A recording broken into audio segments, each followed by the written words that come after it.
So the game had his own version of the pop-out with his recent verses against YG. But unlike Kendrick using the pop-out as a way to celebrate his legacy and his recent victory against Drake, the game didn't seem to come out of his pop-out event too victorious. Red rose, white ceiling.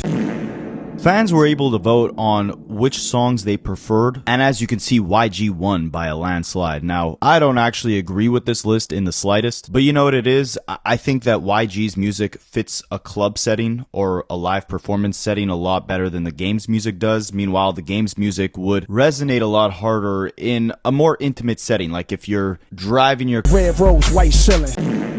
Like really actually listening to what he's rapping, or in the gym, headphones on, trying to lock in. But regardless, for YG to outvote the game by this wide of a margin speaks to something bigger. I've always said YG is a highly underrated artist, like the same way the game has a unanimous classic with the documentary, so does YG with My Crazy Life. But YG blew up a decade after the game. His catalog is way less versatile than the game's. His subject matter, his lyrical skill, I don't think it matches the Red rose, white ceiling.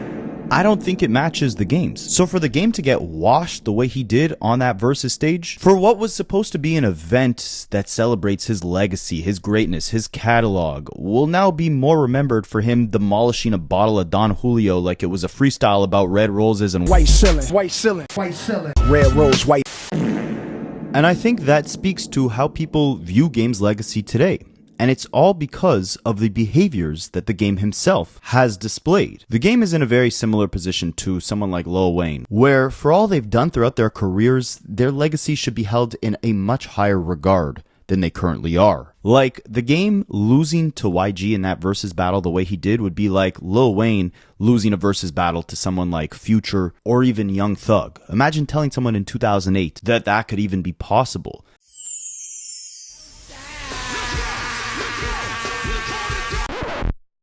And it's funny because it's not just the antics that surround the game. Kanye West is the king of antics, and he just broke the record in 2026 nonetheless for the highest grossing hip-hop concert of all time. So it's not directly about the game acting a fool. It's not about the game isolating himself from all his peers, all the people he came up with like Dr. Dre and 50 Cent. It's about something bigger. And it hit me when I read a comment, someone saying that YG won that versus battle because his music hits harder in LA than the game's does. And that might be true. It's just crazy to think that the game came in the game at a point where there was no big West Coast representation. He put that on his back and gave the West Coast a red rose, white ceiling.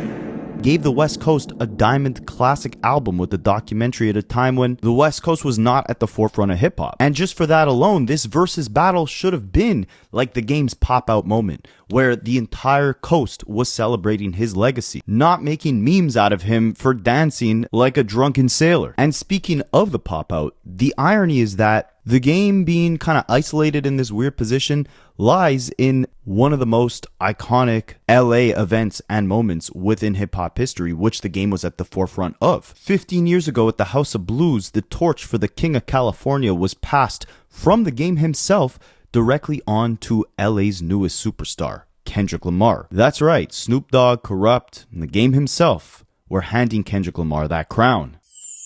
We watching game. Pass the torch to you. We watching all this love. It's the beautiful thing, my nigga. You great at what you do. You ain't good at what you do.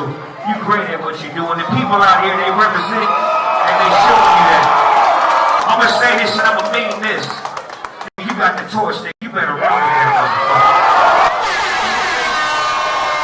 You better run with it, because it's yours.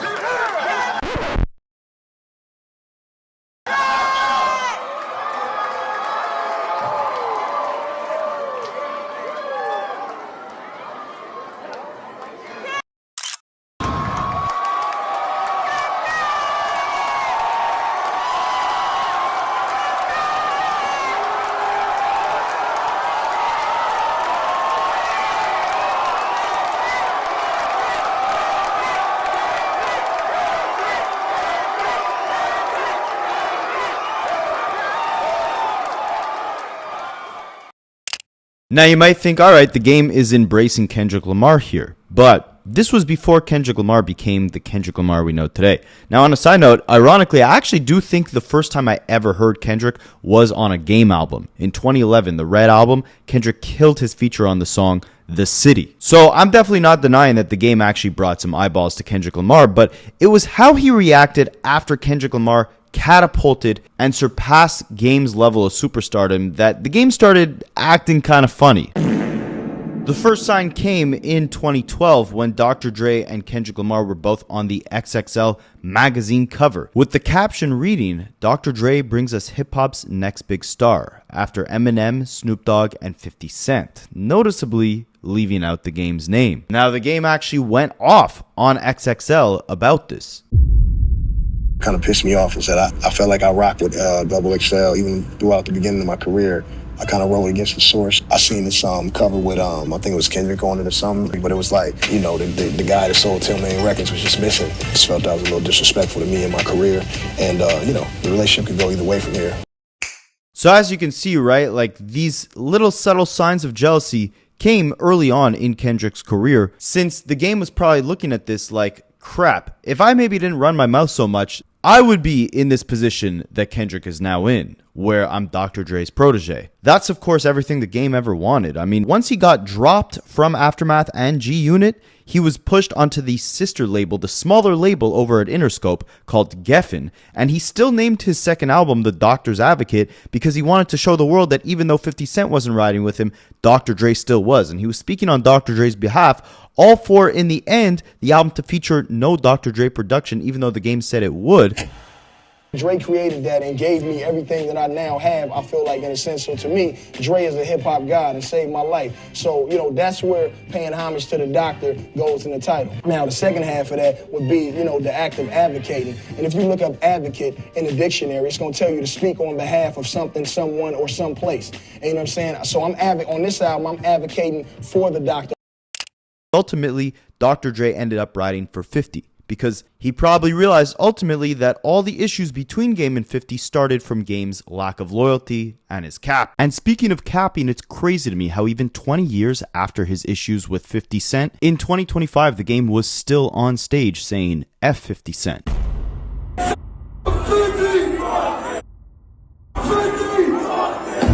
I gonna say it again, louder! Everybody say 50! 50! But by 2026, the Game caps off his versus battle, the celebration of his catalog and his career, by shouting out 50 Cent, and even raps 50 Cent's full verses on Hate It or Love It and How We Do. And it's this sort of flip-flopping, this obsession with disingenuous drama that may or may not stem from jealousy or what could have been, that makes people not take the Game as seriously as his skill set and art deserves to be taken. I'm having such a good 2020, bitch. Shout out 50, nigga. I'm having such a good year, nigga. What's up, nigga? It's Chuck, blood. The nigga that brought 50 and Dr. Dre to Westside Bompton. I'm the nigga that told Dre it's boo, get out, blood. We here, nigga. If I'm lying, I'm flying, blood. Bompton, let's get it. Watching your game. Come on, nigga, what the fuck we doing up in this motherfucker? Shout out to you, nigga. I mean, talk about 50 Cent. It's like last year the Game is saying F50, but then this year he's performing 50 Cent's verse on Hate It or Love It and stops the entire song to get mad at a fan in the crowd who wasn't rapping 50 Cent's part word for word, as if this was a 50 Cent karaoke night at a Game concert. 22 plus years into his career nonetheless, he's doing 50 Cent karaoke nights. Diffusing the curse coming up in the cold world. One second. Hey, man, you gotta get your cool ass up. You gotta stand up, man. Hey, now we gotta start over, because this cool motherfucker, he like this. He like, yeah, that's right, King. Do that shit, Holmes. Do it. Stand your ass up with us, motherfucker. Start it over. If you say, hold on. If you sit your ass down, we gonna start the fuck over. You'll never get home fuck with me. You ain't about to be sitting down that fool is like this. Do it, Holmes. Hate it or love it, fool. Yeah, bitch, you gotta sing with us tonight, motherfucker. Come on. Don't you sit your ass down. I'm watching you, motherfucker. Sing it! Now, it's funny to me because as much as I love the Game's catalog, a big dark cloud over it is the fact that many people believe he never lived up to the potential that he had on the documentary, his first album. And 50 Cent actually claims to have wrote 5 or 6 of the biggest records on that album. West Side Story, Hate It or Love It, How We Do, etc. And what does the game do when, he hears this narrative being spread? He doesn't call cap on it. Instead, he makes up some cap of his own, claiming that he was in the studio when 50 Cent recorded What Up Gangsta, and he was a big reason why that song even came to be. They say all kind of stuff about, like, he said he wrote What Up Gangsta? What Up Gangsta, yeah. Yeah, I'm like, come on, bro. He wasn't even around when we did that. Like, that was before you even came into the picture. He didn't even... Coming to after that. Yeah, we didn't even know who he was to after. There's a point where desperation, where you say anything. And honestly, I think the game for the last 22 years has just wanted love, just wanted acceptance. And after he lost it with 50 Cent and G-Unit, after he was basically abandoned by the Aftermath Collective over the results of his own actions, nonetheless. All these years later, he goes back to his own hometown, does a versus with someone who has less than 10 years on him in the game. And from just a factual numbers perspective, YG has sold a lot less records than someone like The Game, but still completely washes him in his hometown at an event that's supposed to be a celebration of The Game's Red rose, white ceiling. catalog. And it reminds me of another celebration that left The Game sad, but not because of him being there and the results not going in his favor, but instead because he just wasn't invited in the first place. The Super Bowl in 2022, when Dr. Dre brought all his proteges to share the stage with him. Snoop Dogg, Eminem, Kendrick Lamar, Mary J. Blige, 50 Cent. The Game was missing. So just like when 50 Cent made the bold claim that he wrote all the Game's biggest hits early on, and the Game flips it to create some sort of cap about him penning up What Up Gangsta, even though that song was written allegedly before the Game even met 50 Cent, the Game reacts to being left out of the Super Bowl and the idea that Dr. Dre maybe didn't view the Game as worthy enough to be on that stage by going around saying that Kanye West had done more for the Game's career in 2 weeks than Dr. Dre did for the Game's entire career. So when I say that Ye did more for me in those last 2 weeks than Dre did my whole career, it's like the conversations I had with Ye, the billionaire mindset that he put me in, the rooms that I walked in. Dre's never put me in those rooms. Absolutely more than Dre's done for me in my career, because I can remember being signed to Aftermath and being damn near broke. Not saying that was Dre's fault, but wasn't putting on to no money. Now, this is a straight up lie on so many different layers of levels. I mean, first of all, 3 years before saying this, the Game had a song, or he played a snippet on his Instagram of a song where he rapped, "I'm a goat. I held Kim Kardashian by her throat. I made her swallow my kids until she choked. I should apologize because Kanye's my folks." Huh? You guys get the picture. You think the man who really did the most for the Game in his entire career would be spoken to like this by the Game on record that he's premiering on his Instagram? It's also worth noting that Kanye West gave the Game 2 features throughout his entire career: Wouldn't Get Far and Easy. Neither of those songs cracked the top 40 of the Billboard charts. Meanwhile, again, Dr. Dre laced the Game with his debut single, How We Do, which hit number 4 on the Billboard charts and obviously gave the Game the ability to actually be able to have a real music career. And you're saying Kanye West did more for you in 2 weeks? Craziness, but he also needed another target. Dr. Dre wasn't enough, so he went at Dr. Dre's other protege, Eminem, who he initially said he wants no problems with. But of course, that's cap, because years later, he ends up dropping a 10-minute diss track aimed at Eminem. Eminem is the only rapper that nobody ever wants a problem with, including myself, man. Eminem is like the most lyrically insane. He's one of the good MCs. And I used to think Eminem was better than me. He's not. If he were to come at you with like a industry beef, what would you have done? Run. Eminem is, you don't understand. I'm a hip hop artist, and I'm one of the biggest ones in the world. You don't want a beef with Eminem. It's interesting because Stat Quo, who I believe was the Game's manager at one point, he worked very closely with the Game nonetheless. He claims that being left off that Super Bowl roster left the Game so upset that he decided to randomly chef up a 9-minute diss record aimed at Eminem, Dr. Dre's protege, simply because Dr. Dre is not a rapper and would have never responded if Game dissed Dre instead of M. Glasses Malone also chimed in to say that back when 50 Cent and the Game were beefing, Game was even recruiting other rappers like Glasses himself to start dissing 50 Cent too.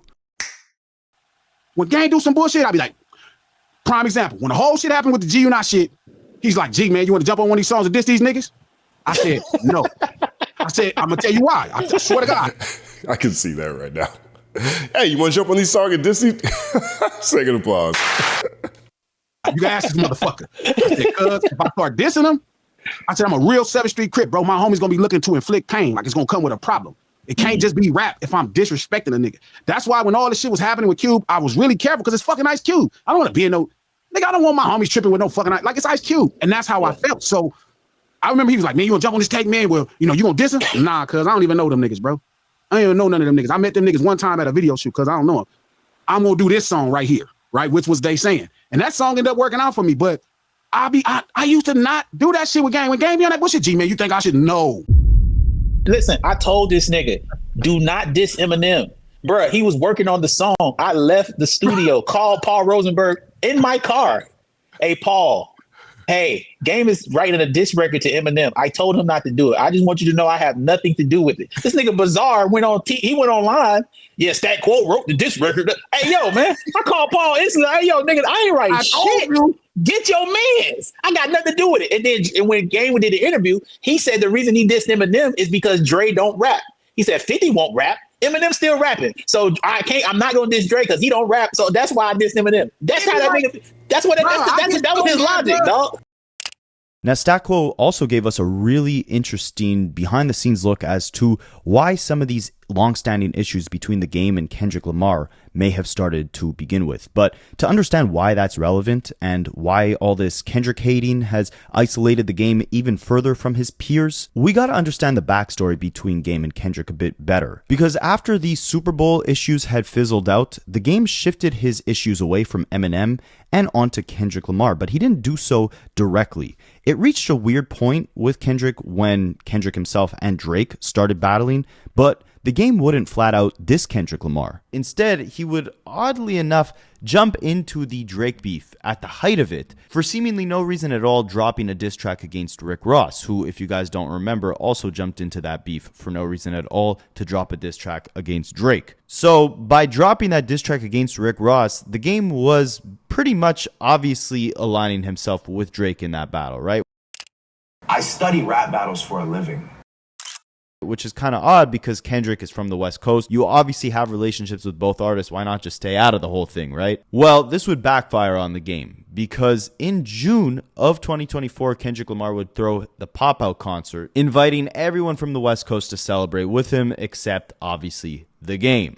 This would prompt the Game to go on a massive rant on Instagram, trying to justify his position and his legacy within the West Coast and explain to the world that people know his resume, people know who he is and what he's contributed, and whether you love him or hate him, you can't deny his greatness. He had to give you a 17-minute Instagram speech just to let you know this. And I've been in this motherfucker since 2003, right? Because that's when I got signed to Aftermath, 2003. If you ask anybody, you know, anybody that really know me that's in this motherfucker industry, and go ask Dr. Dre, man. Like, sit Dr. Dre down and really ask that about who I am and my character and, you know, like what he really feel about me at the end of the day as a man. So if you could ask Nip himself, he would have told you, and he did tell you out his own mouth what, you know, I contributed, you know, to his career. Coming straight out of West Side, Cedar Block, Bompton, and Top Dog know what it is, Kendrick know what it is, Mustard know what it is, Ty Dolla $ign know what it is. Dr. Dre know what it is. Snoop know what it is. Red Rose, White Ceiling know what it is. Now, what's crazy is throughout this rant, the Game even says that he was offered half of Top Dog Entertainment. Like, he could have went half on that record label. He could have been part owner of Top Dog Entertainment. Top Dog wanted to motherfucking give me half of Top Dog. I didn't want nothing from niggas though, bro. I just wanted to push niggas in the right direction. So just bear that in mind, that the Game casually throws out, as he's defending himself for not being invited to the Pop-Out show, that he was once offered half of TDE Records. He could have been a partial owner of what's now one of the biggest hip-hop labels, maybe in history, right? So the Game, in typical habitual Game fashion, when he's got new music on the way, he's got to come up with some new cap or start a new fake beef to get things popping for the album. So initially, before any of his new music comes out, he does an interview and promotion of it where he tells the story of how he was around TDE during the days where J-Rock was being pushed as the main superstar.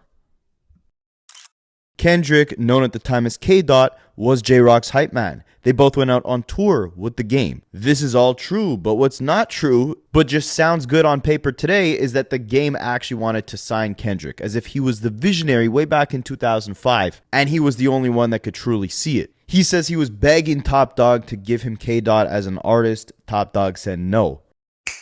But I always knew. So in the beginning, I would be going, in the beginning of my career, I'd be going by Top Dogg's house and just, helping him with J-Rock stuff and lending my, 2 cents, since I was a little bit, ahead of the curve than from where they were. And I was always asking Top, I was like, yo, let me get Dot. Mm-hmm. He was like, no. And so he knew what he was. I knew what he was. So when you say let me get Dot, are you talking about let me get him as an artist or as a feature? Let me get him as an artist, because I already knew. I knew what he was going to be. Now, how do we know this is cap? Well, take it from Game himself, who had said in an interview like 15 years ago that before Kendrick Lamar formed into Kendrick Lamar and he was still K-Dot, the Game still had his doubts about who Kendrick was as an artist. Doesn't exactly sound like someone you'd want to sign. I've been knowing Kendrick since he was, first starting off in hip hop. I took him around the world with me, man, on my tour, and let him, him and J-Rock was doing their thing with Top Dogg, opening up, and it's really dope to see, hard work pay off.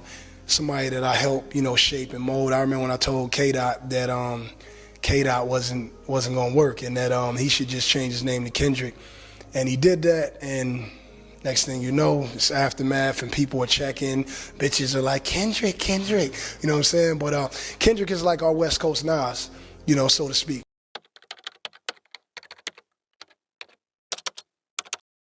Why the name switch? I just felt like, the artist that I wanted to be was somebody that, that people can actually feel and relate to. Mm-hmm. You dig what I'm saying? With the story about me growing up in the whole city, I feel like, the best artists in the world is people that, actually gravitate toward their story and actually can say, that's me. Mm-hmm. So I said, you know what, I want to wake up. I woke up one morning, I said, the best thing I can do is start giving these people me is, giving them my name and what my moms call me rather than what the homies call me. That's real. K-Dot. Mm-hmm. Homies call me that. That's when I grew up in the neighborhood in Compton.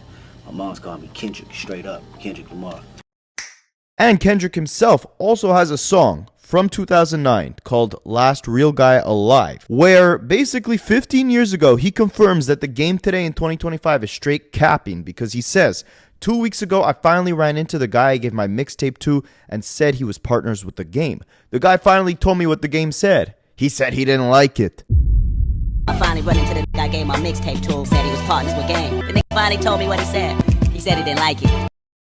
Does all this sound like a guy who wanted to sign Kendrick Lamar back in the day, before he was Kendrick Lamar, or is it just a convenient thing to say today because he is Kendrick Lamar? I mean, Kendrick Lamar's bodyguard, 2 T's, you guys probably remember him from the Like That verse, got 2 T's with me, I'm snatching chains, burning tattoos. He came out and he barely speaks, and he even had to say this is straight cap. Number one, 2 T's, I let 2 T's stay with me for 5 years. In the beginning of my career. 5 years I let Blood stay with me. I don't got no issues with niggas until they got an issue with me. I don't know what Blood issue is, but whatever. Niggas is 46 years old. But as far as like TDE, nigga, ask Top Dogg, bro, what it is with me and what it was with me and what it is with me today. You gotta ask Kendrick. Like, let these niggas talk. How the fuck can a nigga tell me what I wanted to do? If I tell you right now, I wanted to sign Kendrick, how the fuck you gonna tell me what I didn't want to do? I didn't say I signed Kendrick, had a chance to sign Kendrick. When I asked Top Dogg about signing Kendrick, Top Dogg would tell you this. Top Dogg was like, nah, I can't let that nigga go. To my face. So how can a nigga tell me what I didn't want?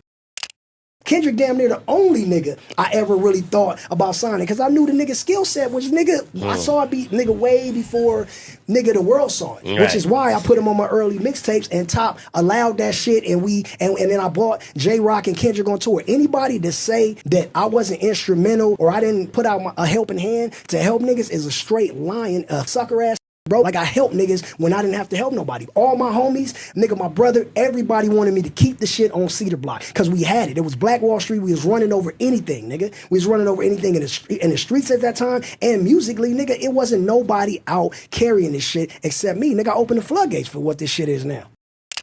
It's funny because then they go into, how the Game and Kendrick, they collaborated a lot in the past. Like the Game, like he says, he put Kendrick on early on, right? Like he was giving him all these different feature placements before Kendrick even had a debut album out. But then they all kind of like crap on that statement to say that like, yeah, you might have put him on, but Kendrick washed you on every single one of those features. You did like 3 records with Dot, right? Like I think it was like we did the mixtape shit, and then we did the city on LAX, I believe. And then we did, the mixtape shit and whatnot. But yeah. He got you on all those. Because we was arguing Hey about man, listen, bro. He got Hey yo, So look. he non-affiliate. He could just focus on being nigga rap. I gangbang with my shit. You know what I'm saying? And it is what it is. So you saying you got to throw it in there just a little bit here and there? It's who I don't got to do shit. It's just who I am. Oh yeah, okay. You know what I'm saying? Like it's just who I am, so I'm gonna throw it in. He don't have to throw it in there, so he can really focus on the craft, nigga. But as far as like standing up and rapping on some rap shit, nigga, let's just rap. And by the way, nigga, I think Dot is fucking incredible. I always thought he was incredible. That's the little homie. All good, nigga, and it's all good for everybody to love everything about him. You should, nigga. You should love them. Love who you love, nigga. But don't tell me that, nigga, I can't go with nobody on earth. Nigga, I will blaze niggas. I don't give a fuck who it is, bro. I will blaze niggas. Yeah, on God. Now, keep in mind with everything we review that the Game says later on in this video, I mean, this is the same man who claims that Michael Jackson called him at the beginning of his career at the height of his beef with G-Unit with a peace offering suggesting that 50 and the Game should collaborate together on Michael Jackson's next album. And the Game claims that he turned it down because of his hate towards 50. Yeah, the Game, less than 1 year into his career, is going to turn down a collaboration with Michael frickin' Jackson. I'm sure this really happened. Is it true that Michael Jackson tried to end the beef with you in 50? Yeah, man, that was a weird story that don't even sound like it's true, man. Does Mike call you? Mike called me, and Jimmy Henchman, who was my manager at the time, he called me in my room. He said, man, Michael Jackson on the phone. He said it so nonchalantly. I was like, huh? Yeah, Michael Jackson. He said, Michael Jackson on the phone. Pick up your phone. And they put Mike through, and I picked up the phone. It wasn't Mike. It was some British dude. And he was like, yeah, Mike, he'll be here in 25 minutes. And I was thinking to myself, why you just ain't calling in 25 minutes? Yeah, man, he came in, and he was like, hey. And I was like, that ain't the hey I know. Yeah, you know what I'm saying? That heavy ass voice. Yeah, he didn't have that like, hey, it's Michael. He didn't sound like that. He sounded like a regular dude. Right. So, but you could tell it was Michael Jackson. Right. So I was like, hey, what's up? He's like, you know what I want to tell you? And I was like, what? And he was like, that's how we do. That's how we do magic. It's magical. It's magical. And I was like, yeah, it's a really good song. He was like, no, it's magical.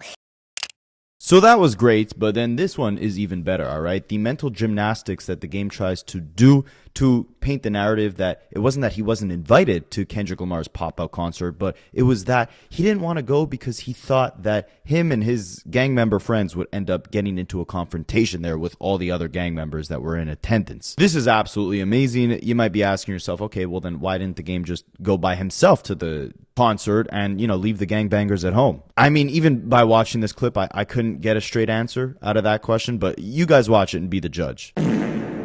Here it is with the pop-out, bro. Yeah. I set it out on purpose. It's too much gang politics with me when I come somewhere. It was niggas at the pop-out that I don't fuck with. So why go to the pop-out, bring homies to the pop-out, right? Get into a confrontation at the pop-out when a nigga is having a great moment, bro. No. We finna back up from that. The pop-out is unity. It's stop the beef. It's all that. It's sitting on stage and we moving forward. You say that, but all it takes is one nigga to get out of pocket with one nigga, and that's what comes with me. But why you didn't go by yourself then? What you mean come by myself? Nigga, I'm not doing that, bro.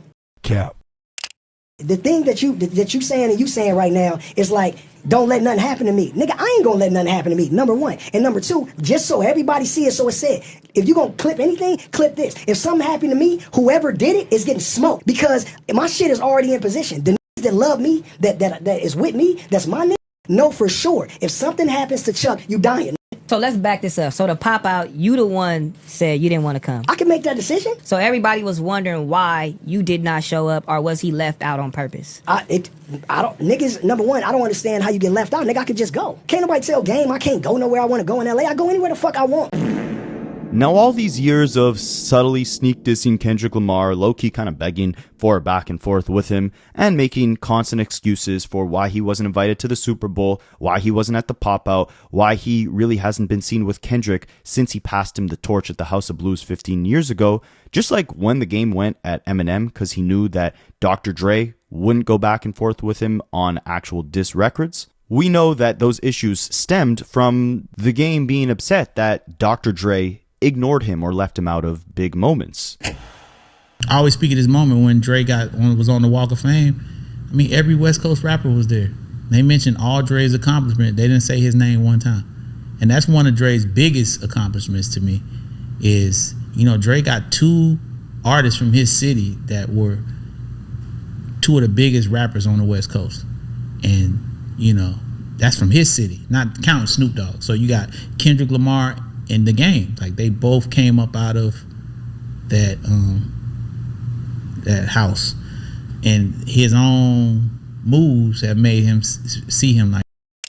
Now, similar to this, I believe that the game is actually going at Kendrick Lamar for very similar reasons. The game feels like he was integral in the early stages of Kendrick's career. He feels like he was a big influence on Kendrick, like he opened the doors for Kendrick to be able to do what he does. He was Dr. Dre's West Coast protege long before Kendrick. He was putting Kendrick on his albums before Good Kid, Mad City ever came out. But yet, Stackwell reveals that when the game picks up the phone to call Kendrick doesn't respond. And I think, as petty as it sounds, this is where a lot of the resentment that the game has towards Kendrick really stems from.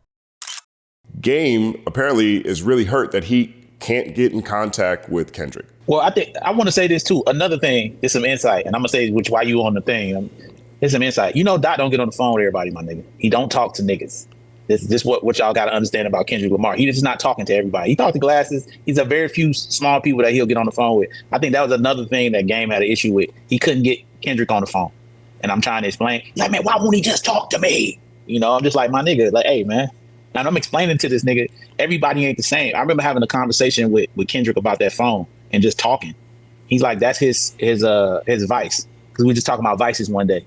And his vice is being away, like being able to cut things off and cut the world off and no one be able to touch him. Like some people's vice is shopping. He enjoys the fact that niggas just can't get to him. They want access and he be like, yeah. When you see Dr. Dre, dog, we all admire the fact that at any given time, bro, Dre can cut access off to anyone whenever he wants. Like, you cannot get to this man. Like, literally, you can't get him on the phone, can't get him by his house, you can't see him, you don't know where he at. He is like a ninja. And so, like, Eminem does that, and that's what I be trying to explain. That's why I was explaining to Game when it came to Dot. But he feels as though because he was one of Dot's inspirations that he should always have that access. Sure. But that's just not what it is. I be trying to people have their own way of having to deal with certain things. And my nigga, people speak to you when it's time to. If he don't have nothing to say, then there's nothing to talk about. I ain't talked to this nigga in years. I'm not offended by it. Yeah. I don't have a problem with it. Because I know at the end of the day, he got what he needed from me and I got what I needed from him. And now he's an artist doing this great music. And I appreciate the fact that he exists. I don't need to talk to this nigga. I don't need to get on, what I'm saying? Yeah, that actually is a lot. And I get, and you really share some stuff to me that if somebody has sense, they would get a little bit more of how Chuck sees things. Get a little bit more about how Chuck sees things. 1 second, applause. It's really interesting as well. StatQuo also revealed that for years now, the game has felt like Kendrick Lamar has taken subtle shots at him. All the way back to 2017 with the Heart Part 4, where I believe Kendrick was going at Big Sean and Drake. The game feels like a lot of those bars were actually aimed at him. And then even as recently as 2024 with Not Like Us, where Kendrick starts a song by saying, "Shh, I see dead people," when the game has, I believe, various songs with that intro, he believes that was a nod to him and not a positive nod. When Kendrick said, "I see dead people," on the beginning of, what song was that? Not Like Us. When he said that in the beginning of the song, we did a song where Game said that in the beginning. Dre did the beat. One Blood. No, not One Blood. It's another song. Yes, it was One Blood, right? Oh, then we did another song where we said that. Game thought Kendrick was subliminally dissing him. I spoke to Game for over an hour. I told Top Dog this. This is a fact. I spoke to him for over an hour, convincing him that Kendrick was not dissing him. When Kendrick did that one shit where he was talking about Big Sean or all that shit, Game asked me, was he dissing him in that song? What, Element? The Heart. Oh, The Heart, okay. I went and talked to Kendrick about it. Kendrick was like, man, I would never diss him. What is he talking about? I told Chuck this. And I reminded him that on that conversation. I said, dog, these niggas fuck with you. Like, chill out. This is real.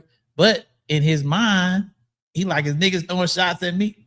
So this is what I'm trying to tell y'all, conversations that me and this man be having. This is real shit. I am his conscience. I be stopping him. But guess what? I had that conversation. Then he started dissing Rick Ross. Right. Right. Me and him arguing in the bathroom. It's a whole thing going on in the outside. And this whole conference going on. And he said, you the reason that I diss Rick Ross. I said, yeah, nigga, you weren't supposed to diss nobody. I told you not to say nothing. Well, you told me not to say nothing about Kendrick. I said, because he wasn't dissing you. Man, fuck it. Oh. It was a whole thing. Then we had to walk out because that was literally like a Will.i.am was having a conference thing. Right. Man, this nigga just really in there. He's like, man, I was like, dog, you shouldn't have. I told you not to diss nobody. I told you not to say nothing. Say, man, motherfuckers be saying shit that you won't be hearing it. I said, no one's talking about you, dog. They're not. So that's why he wasn't invited to the pop out. I don't know if he was invited. I think he could have went if he wanted to. That's true. It's not that type of deal. It was no invite or not. Right. You know what I'm saying? Him and Drake are friends. They're friends. Okay. So I want everybody to understand that. That's his boy. So him and Kendrick, it's a different relationship. You get what I'm saying? It's not like they buddy. Kendrick don't call Game to hang out. It's not that type of shit. We're gonna do a song. Let's do a song. They both from Compton. Kendrick was inspired. Game is a fan of Kendrick. It's not that type of deal. Game is a very competitive nigga though. So when somebody Game ain't J. Cole, he's not doing no interview and y'all ask him if Kendrick is a better rapper than him. He's never gonna say nobody can fuck with me. That's what he's gonna say every time. And as he should. Now, what I find very interesting is the game is almost like a child who doesn't get enough attention. They start crying and throwing temper tantrums. What do I mean by that? Well, if you pay attention to a lot of the game's beefs throughout his career, they usually stem from going after someone who he feels like he's either owed loyalty from, but yet that person is not paying the game any attention, or someone the game deeply admires and that person is also not paying the game any attention. Like a toddler when you don't give them red rose, white ceiling. It happened with Jay-Z. The game went at Jay-Z for damn near a decade, and the only thing Jay-Z ever said about the game was that he was a groupie. I think he had like one bar for the game in a freestyle back in like 2009. But yet the game went on to diss him for a decade. I mean, you can even argue in the verses that the game just had, him, letting out his hair with the afro, pausing the music and doing like his verse in a sort of spoken word freestyle type of thing. It's kind of like a nod to Jay-Z doing the exact same thing at the Roots picnic just a couple weeks ago, right? I'm low riding, homie. 6-3 Impala, gold D spinning, chrome hot trolleys. Run up on this low, you stop breathing. Hollow tips make a nigga disappear. Gang banging is real. Nigga, I'm living proof. Like Snoop Dogg, see walking on top of the devil's roof. Rap critics want to converse about this and that, cause red strings in his Converse, and it's a Dre track. Keep gibbering and jabbering up. Pull a 38 Magnum and get clicking and clacking. Nigga wanna know what happened. Come to Bada to see Thriller like Mike Jackson. I ain't gotta finish it, homie. So even after a decade of the game dissing Jay-Z for a decade straight, and Jay-Z only responding with one bar, you still see the game here, a decade later, being heavily influenced, to say the least, by Jay-Z. Now that's cool and all, but then you also had 50 Cent, who the game isolated himself from amongst G-Unit through his own antics, and then when 50 Cent wanted nothing to do with him because the game was just stirring the pot too much, the game went on like a multi-year run of dropping mixtape after mixtape, dissing 50 Cent, trying to recruit other rappers to diss him as well. Then Dr. Dre leaves the game off of the Super Bowl stage, the game feels slighted, and ends up saying Dre did less for him in his whole career than Kanye did in 2 weeks, and making a 9-minute diss song aimed at Dre's protege Eminem. Then Dre's other protege, Kendrick Lamar, doesn't return the game's phone calls, and like a toddler when their parent doesn't give them enough attention, the game throws a multi-year tantrum. Well, what I remembered from an old video I did about the game, which kind of puts a lot of these pieces together, it's that, and you could actually consider this an honorable trait, the game really values loyalty, or what can you do for him, right? So the same way that, Kanye West was giving the game attention for like 2 weeks, so then the game goes and says, Kanye did more for me in 2 weeks than Dre did for me in my entire career. You also have guys like Drake who are very strategic with, maintaining their connections within the industry when it's beneficial to them. Spicy. And when the whole West Coast went against Drake after that Kendrick battle, Drake actually shouted the game out on his song Family Matters. You know who really bang a set? My guy Chuck Taylor, aka The Game. The Game reciprocated that shout out by shouting out and glazing Drake any chance he could, while in return, kind of going after Kendrick in the process. So I'll play you guys a clip from old Rapaholics where you can see how, when you ignore the game, when he admires you, or, maybe you came up together or you worked together in the past, he'll go at you for years and years because you're now not giving him the attention he wants, so he throws a tantrum because of it. But when you just dangle a little carrot in front of his face, the game latches onto your carrot, to say the least. It's interesting to see. I'll let old Rapaholics take it away. When it came down to Drake and Kendrick, the game was leaning towards being Drake adjacent. He fired shots at Rick Ross. He didn't go to the pop out. We didn't see him show any real public support for Kendrick, right? And he doesn't have to, but he was very vocal about, riding for Drake. And you could see, even back in 2022, he decided to FaceTime Drake during his Drink Champs interview. What up? Hey, I was supposed to go hoop with my brother, but this nigga Nori like, you gotta do Drink Champs. You made me flake on Drizzy. So you're not doing Drink Champs? Come on, we out here. Hey, yo. Yeah, man. Yo, tell him in the DM. I don't know why I gave you a fake Canada accent. Hey, look, how would a Jersey nigga Yeah, man. Y'all saying man, you're supposed to put up, Freddie's my friend. Nah, he from Jersey, but he made his chops on the West Coast. I just said he's the only one like that. Charles, walk. We might want to hold this because it's Curry and Chris, we got fucking Dre and Carti B 2 minutes ago. Now we got fucking Dre. Yo, you got the Tiger Woods swag on. Respect. Hilarious to me is like he's always kind of glazing Drake a bit, and I get it. Like he says, Drake gives him free tickets to shows, make sure his kids are set up when Drake comes into their town, whatever the case is. I understand it, but it's just so funny because he literally on his last album has an interlude, which is just a voicemail from Drake, where Drake just basically says like, I was too busy to give you a feature on this album, but I'll get you on the next one. And we know that Game and Drake have that long history, right? There was that whole 100 song where Game brought Drake to Compton to shoot the video, and Drake on that song is taking shots at Kendrick saying like, I would have all of your fans if I didn't go pop and I stayed on my conscious stuff.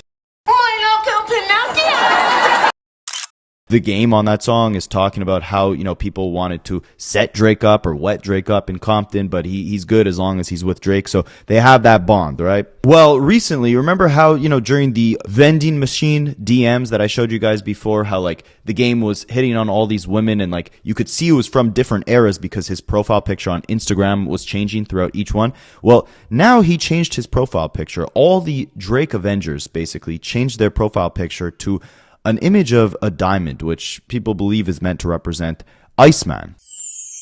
You could see here, the Game has the same profile picture as all of Drake's affiliates. He was the only real rapper to actually put this as his profile picture, mind you. Even Drake didn't change it. It was just like OVO Chubbs or OVO, whatever the other OVO members are. I bring this up to say the Game's allegiance is obviously to Drake. Even he decided to, on his Instagram, do like written reviews, album reviews of different projects that came out this year. He did The Fall Off by J. Cole. He did Baby Keem's project. He ended up giving Baby Keem's project a 5 out of 10. And obviously Baby Keem is Kendrick's cousin, right? And the last thing he said in his review, I forget if it was for J. Cole or Baby Keem, he's like, this was good, but I'll see you guys when Iceman drops. Kind of implying like, that's when the Game will really get shaken up. No pun intended, since we're talking about the Game. And he gave it a 5 on 10, even though he was praising a lot of the songs off that Baby Keem album. Again, just a lot of underhanded or backhanded remarks here to try and downplay what's going on between Kendrick and his team. And I think the most clarity he gives us is on the next podcast he does, where he basically admits that any, little friction that he might have between Top Dawg or between Kendrick is due to his loyalty and his friendship to Drake. He says Drake always takes good care of him, so he had to sit back like a fan when those two were going at it during their beef. Even though he didn't sit back like a fan, he took Drake's side and dissed Rick Ross, which again is cool. But at this point, to rewrite history is just kind of foolish, right? You obviously took Drake's side then, and you're taking Drake's side now because you're still going out dissing Kendrick on your mixtapes. That's why when Fat Joe initially asks him here, like, why are people pitting you and Kendrick against each other? Is it because you want a rap battle? The game doesn't really acknowledge, like, yeah, I've been like calling him out his name because I want to go and diss him. Instead, he tiptoes around it by saying, you have to think you're the best. Kobe thought he was the best even against Michael Jordan. And, the only reason why me and Kendrick might not get along now is because of Drake. When in reality, again, it's like, you've been the one on your two separate mixtapes dissing the man, trying to get him out for a rap battle, which again is all good, but to rewrite history is just crazy when we're seeing this all unfold in the public light. What was the shit you trying to say about Kendrick Lamar? You're the only rapper from Compton, from this, that. This is you the new flex. If you watch Kobe Bryant talk about Michael Jordan, and I'm just giving you an analogy. I've seen it. Kobe is never gonna say that Michael Jordan is better than me. He's gonna say that he's better than me, but in the Kobe way. But no man with children and a woman at home is gonna say another man is better than you at shit. I got the utmost love for Kendrick. He just broke Jay-Z Grammy record. That is, for us, that's cool shit. Legendary. They'll clip it and make it spin how they want. I got respect for Kendrick and everything he doing. The reason there's any type of little rift between me and Dot or Top, or if there is, if you thought there were, it's because Drake is my friend. There's a fork in the road where I gotta choose between my friend. Can we all agree that Drake is pretty huge? I got him on speed dial. If I call him and tell him that Cali, Justice, or Harlem want to come to the concert, he say, send them at 6. I'm going to be right there to receive them. You know I love them like I love you. We're going to put them where they need to be. Right. Your kids are going to see everything that they want to see. Do they need OVO gear? Everything. So I'm saying, if they go to war, then I got to sit back like a fan of two people, and I just got to watch it like everybody else. That's your man. I do understand that. Now, this is kind of on a side note, but I mean, I hope the game is happy picking his side because this is how crazy these Drake fans get, all right? I'm not even going to put the name of this Twitter account, but just look at how insane this fan theory is here.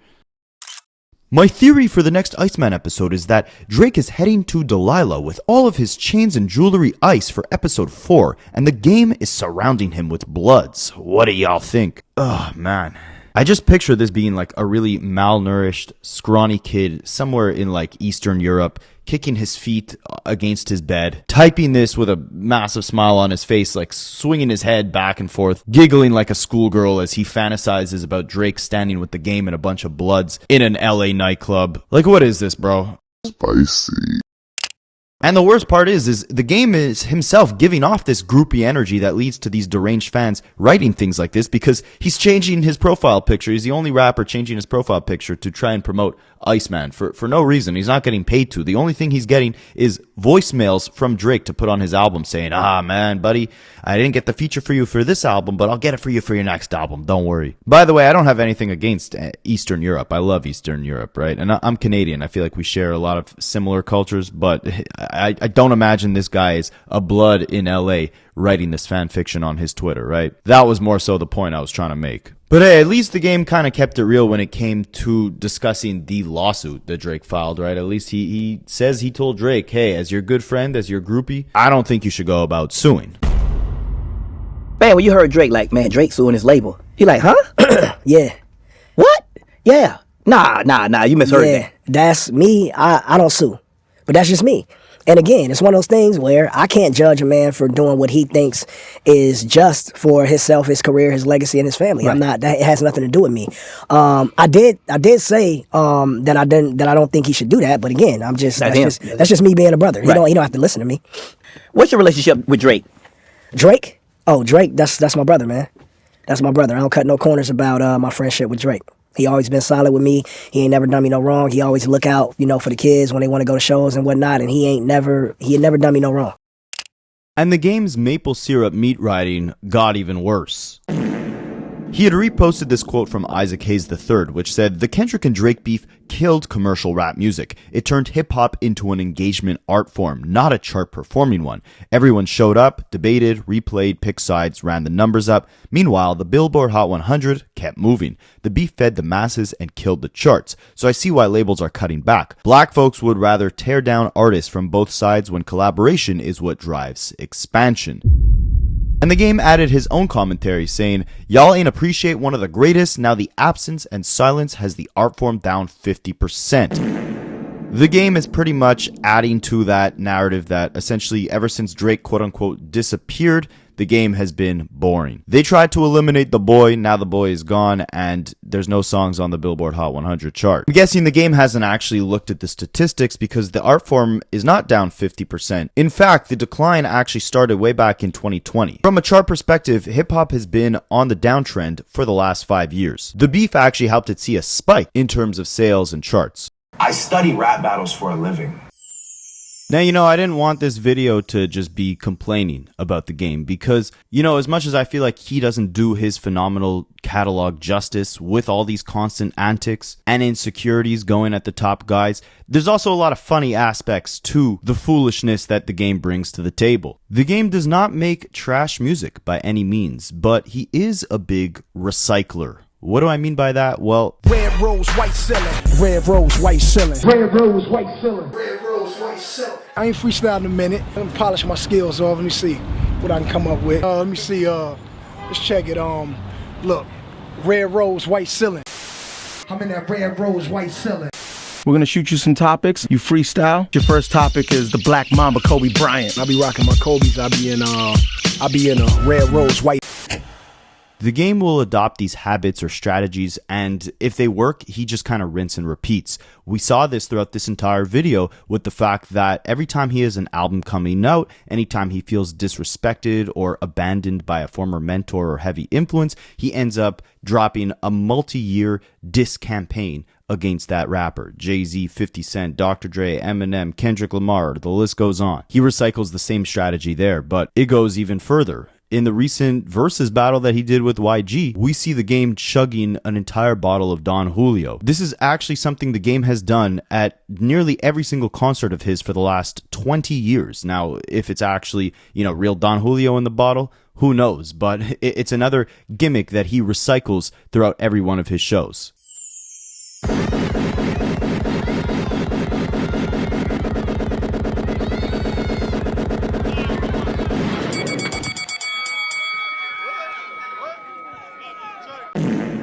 Aside from recycling the same bit of chugging an alcohol bottle on stage, we also know that while he's on stage or in the booth, the game likes to recycle his freestyles. Red rolls, white ceiling. But red rolls, white ceiling is not the only bar that the game recycles. It's actually his pickup lines as well. Yes, for years, the game was using the exact same cheesy pickup line in the DMs across various different women. I touched on this in a previous video, so I'll let old rapaholics take this foolishness away. Beyond the shots that the game has sent Kendrick's way, the most riveting thing that everybody is discussing is this. He sends girls this message, F3, and they reply usually with a question mark, very confused, and he says, "Oh crap, my bad. I saw a snack and I thought it was a vending machine." Now, I've been on dating apps before. I really don't like them, and I used to have a cheesy pickup line like this as well. I would start it off by just saying, "Hey, I got a question for you," which would make them, want to engage and hear what the question is. And then I would say, "Pizza or margaritas?" Because I personally like both those things, and whatever they would reply with, that would be our first date. If, they even agreed to a first date after that egregious pickup line. But yeah, I retired that pretty quick. It didn't work great. But it seems the game did not, because once this first screenshot got leaked online, a bunch of different women came out and said that he DM'd them the exact same thing on Instagram with different vending machine numbers. Because if you guys have used a vending machine, you know that they're labeled by a number and a letter, right? Like A1, A2, B2, D3. As you can see, Game was doing this in all different eras, right? You could see all the different dates here. You could see all the different vending machine numbers. You could see the different profile pictures, which means like this was all throughout the different years. He was sending this exact same message. And finally, he decided it needed some much needed retirement. He actually posted it on his Instagram himself, and he said, F3 is now officially retired. We shot, we scored, we had a good run. On to bigger and better things now. F4 coming soon. Now, that's not the only thing the game recycles. He also had an alleged scam where he would reach out to up-and-coming artists with the same exact DM, where he would, ask them if they want to buy a verse from him for $5,000, and it just wouldn't go very well, to say the least. I actually broke that full thing down in a previous video about the game that I did, so I'll leave that video in the link in the description of this video. But yeah, all in all, I gotta say, this versus battle was very entertaining, very fun to watch. But as someone who was like 10 years old and like listening to the game very heavily on my PSP and LimeWire back in the day, but I was then old enough to like vividly experience YG's prime run in the moment that it happened. I think I was like 17 maybe when My Crazy Life dropped. So it felt like I saw that run more firsthand than I did with the game's run. It's still sad to me to see YG completely wash the game on that stage as far as a music perspective, as far as them bringing both their catalogs forth. Because I feel like the game has one of the best catalogs of any rapper from the 2000s. I don't think it gets the respect it deserves, and I think that all derives from the fact that the game does not take himself seriously or his catalog seriously enough. But who knows, maybe he's right where he wants to be and everything worked out for the best. He's basically Team OVO at this point, so congratulations to the game. Red rose, white ceiling. And I don't know if you guys have been keeping up with the channel lately, but I've been kind of expanding the scope of what we talk about over here. So I appreciate you guys if you've been supporting the different types of videos. It feels good to come back and talk about what I love the most, which is, the hip hop, the music I grew up on. And I'll always prioritize that when there's something rap related that we got to talk about. And if there's anything you guys want to see me talk about, let me know in the comments. And otherwise, let me know what you guys think. And I'll catch you in the next one. If it ain't about the bread, it ain't concerning me. I'm like a journalist, I got a plutters down in Germany. They never heard of this, felt like a plane without the turbulence. You moving totalist, load up a beat and try to murder it. I study rap Aholics for a living.